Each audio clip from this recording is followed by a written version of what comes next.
Welcome to Sweet Life Beat Life. We hope this video helps. In this video, I will explain how to play Fortnite early game. Your first decision is crucial: where to land.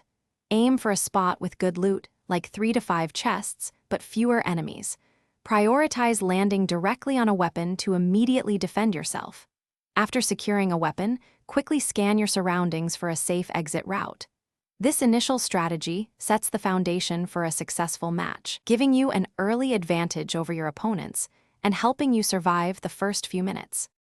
Once you've landed, the next step is efficient looting and resource gathering.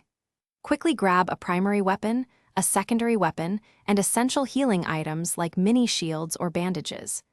Don't forget to collect materials. Aim for at least 150 to 200 units of wood, brick, and metal. Breaking down furniture and environmental objects is a fast way to achieve this. Always keep an eye out for shield potions and medkits to boost your survivability in early encounters.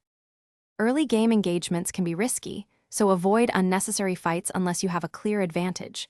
When combat is unavoidable, use natural cover like trees or rocks, and quickly build simple structures for protection. Maintaining high ground is always a tactical advantage, offering better visibility and shooting angles. Pay close attention to audio cues, listening for enemy footsteps and gunfire. This awareness helps you anticipate encounters and react effectively, increasing your chances of winning early skirmishes. As the storm circle begins to close, pay close attention to its movement and plan your rotations early. If you need to cover long distances, utilize vehicles or launch pads for faster movement. A smart strategy is to stay on the edge of the storm, which often helps you avoid being caught in the center of early, chaotic fights. During your rotations, always look for opportunities to gather more loot or materials, ensuring you're well equipped for the mid-game.